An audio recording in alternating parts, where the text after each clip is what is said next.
A celebrity is a person who is celebrated by his people. Uganda is a country that is celebrated by its people. Waliwo side njagala kino mukijjukire. Wamata mujjukidde bingi nnyo kubyenjogedde naye mujjukire kino nti omuntu ayina emmeme yeri divided into two sections. Waliwo morality ne immorality. Waliwo godly ne animalistic side. Kati woba wakana nti the animalistic side teriwo tetuyina ku kyalo kuno tulina kabasezi tulina kabasezi bameka bakiriza nti abasezi gye bali okay bameka bakiriza nti abasezi bali abantu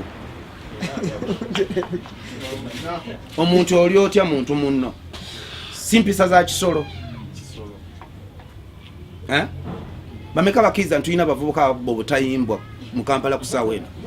oba bayiyabiye bameka bakiriza nti tulina abavubuka bali ebisiya gikusaawa eno oba bayiyabiye okay ezo simpisa za kisolo kati kankudiremu bameka bakiriza nti abavubuka ennaku zino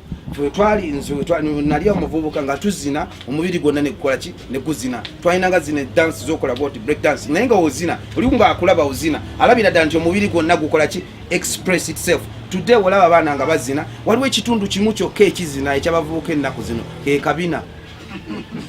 era womulaba nga azina oyinza okwebuza omusezi aseze misana katino kankubuulire embwa eziba zaagala ku erinnyira zikola lizitya tezisoka kusonga bubina mu nnyindo zaabyo okay embuzi we begenda ngeyagala girinnyira ensajja egirinnyire ekola etya tesoosayo kabina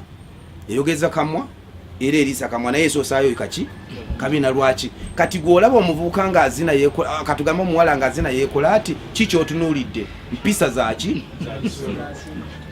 kati temwebuzabuza ne mwebuzabuza nti ebiki byatusomesa nti biki omuntu alimu ekisolo yes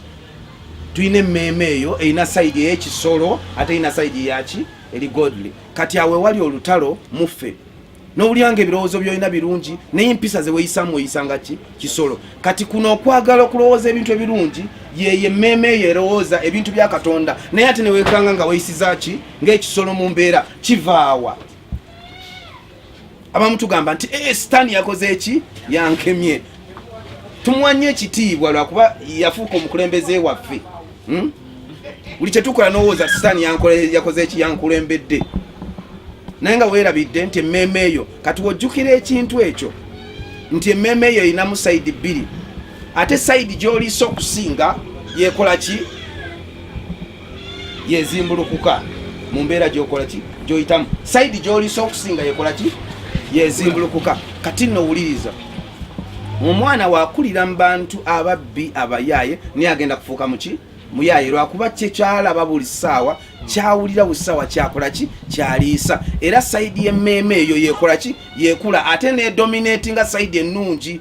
kati buli waayita mu mbeera agenda kukola ki kupanga bupanzi agenda kweyisa nga kiki kisolo lwakuba ezo empisa zakola ki zakuliddemu zalabye zezimwetoolodde simanyi okiraba kati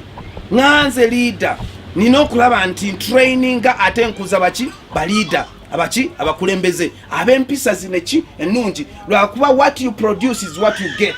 tojja kusimba mucungwa ate n'okola kino okungula fene tekiri baawo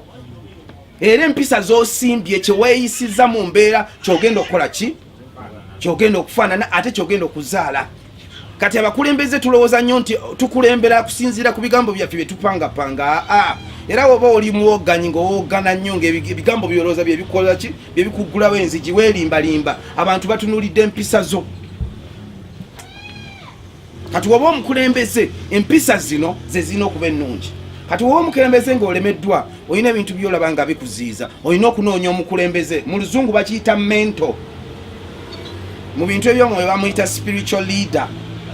oba taata w'omwoyo oba mama w'omwoyo